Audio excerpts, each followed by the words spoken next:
तो इस न्यूमेरिकल में हम लोग को दिया गया है कि मोलार वॉल्यूम एक गैस का at this pressure 10 mega pascal, बहुत छोटा है, 0.011 टाइम्स छोटा है of the molar volume at a lower pressure which is 100 kilo pascal. ये भी काफी बड़ा नंबर लगता है, but actually this is approximately equal to 1 atmosphere या एटमोस्फेरिक प्रेशर की तरह ही है।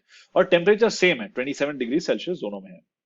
इसमें ये इस सवाल में पूछा गया कि if the intermolecular force of attraction is negligible, हम लोग को पता करना है कि उस गैस का वॉल्यूम क्या होगा, ये हम लोग को पता करना है। नाउ यहाँ पे इस सवाल को देखते ही पहली चीज आपके दिमाग में आनी चाहिए कि हम लोग को van der Waals equation use करनी है। वैन डर वाल्स इक्वेशन क्या है, ये इसका एक्सप्रेशन में लिख देता हूं, but basically ideal gas law, ये तो रियल गैस के लिए, आइडियल गैस लॉ बोलता है कि हमारा हमारी जो गैस मॉलिक्यूल है उनका कोई वॉल्यूम है ही नहीं। अगर हम लोग को सवाल में पूछ रहे हैं कि गैस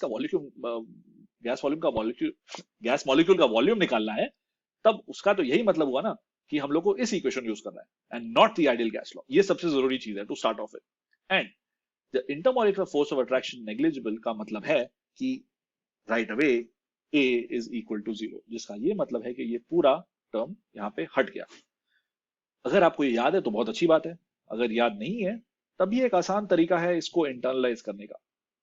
अगर आपको थियोरी यहाँ पे थोड़ी सी याद रखनी पड़ेगी, आपको ग्राफ्स पसंद है तो दिस विल बी इजियर। यहाँ पे ये लाइन है z इक्वल्स 1, मैं z वर्सेस p को प्लॉट कर रहा हूं। p मतलब जो प्रेशर है, ठीक है, नॉट pv। नाउ इस ग्राफ में अगर मैं अलग अलग गैसेस को प्लॉट करूं तो यहाँ पे ये वाली गैस हाइड्रोजन हो जाएगी, और उसके बाद और भी अलग गैसेस डालूंगा तो आप नोटिस करेंगे डिप होगा। नाउ जहां पे डिप हो रहा है वहां पे इंटरमोलिकुलर फोर्सेस यानी कि IF में लिख रहा हूं काफी ज्यादा है। और इस टर्म में जो एक लीनियर इक्वेशन है y इक्वल्स mx के c फॉर्म में, यहाँ पे इंटरमोलिकुलर फोर्सेस नहीं है। मतलब कि यही जो हमारा केस है, intermolecular force of attraction negligible, is talking about इस टाइप ऑफ गैस। यहाँ पे ये समझने से आपको तुरंत पता चल जाएगा कि हम लोग इक्वेशन का ये वाला फॉर्म, इस वाले फॉर्म की बात कर रहे हैं, ठीक है, क्योंकि ये भी लीनियर इक्वेशन ही है। अगर आप z को लें तो भी pv by rt, थोड़ा सा आपको ट्राई करिए, you will get this same form of the equation. तो ये एक अच्छा तरीका है चेक करने के लिए। अगर आपको डायरेक्टली याद नहीं है कि ए का क्या मतलब है, बी का क्या मतलब है, मैं तो ऐसे ही याद करता हूं कि ए मतलब इंटरमोलिकुलर फोर्सेस, क्योंकि मैं इस ग्राफ से कंपेयर करता हूं, हाइड्रोजन में तो है ही नहीं, हाइड्रोजन बहुत छोटा सा है, और बी है एक्चुअल गैस मॉलिक्यूल का वॉल्यूम जो हम लोग को यहाँ पूछा गया है। नाउ सबसे जरूरी बात यहाँ पे ये है कि B is a representation of the gas molecule. Exactly नहीं है।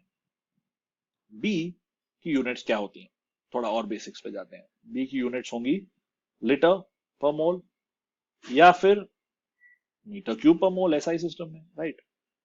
नाउ यहां पे क्या है कि हम लोग तो एक मॉलिक्यूल की बात कर रहे हैं, तो पहली बात हम लोग को इसके Na से डिवाइड करना पड़ेगा ताकि हम इसको हटा सके। यार यहाँ तो मोल तो हटाना पड़ेगा, राइट, क्योंकि हम लोग को एक मॉलिक्यूल की बात कर रहे हैं। और तब भी एक और बात आ जाती है, एक डेरिवेशन है, जब हम लोग वॉल्यूम, जब गैसेस को हम लोग हार्ड स्फीयर्स की तरह रखते हैं, तो ये दो गैस मॉलिक्यूल हैं जो कोलाइड कर रहे हैं एज हार्ड स्फीयर्स। नाउ यहाँ पे कोई तीसरा मॉलिक्यूल आ ही नहीं सकता है, इस स्पेस को अलाउ या इस स्पेस में आ ही नहीं सकता है।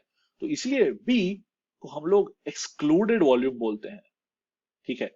तो excluded volume is actually equal to 4 times जो गैस मॉलिक्यूल का एक्चुअल वॉल्यूम है उसकी बात हो रही है। और again this is b by n a, अगर मैं एक मॉलिक्यूल की बात कर रहा हूं, ठीक है। ये सब चीजें बहुत जरूरी हैं समझने की। इसके बाद तो सिंपल मैथ है, वो हम लोग कर ही लेंगे, ठीक है, बट ये आइडिया कि हम लोग क्या कर रहे हैं, क्यों कर रहे हैं, वो सबसे जरूरी था। तो let's get into it, actual numerical को सॉल्व करते हैं।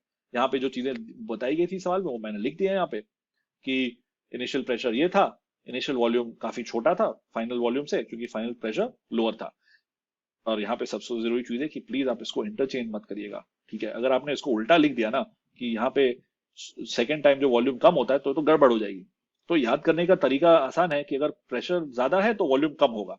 क्यों? क्योंकि पीवी इक्वल्स कांस्टेंट, क्योंकि हमारा टेम्परेचर कांस्टेंट है।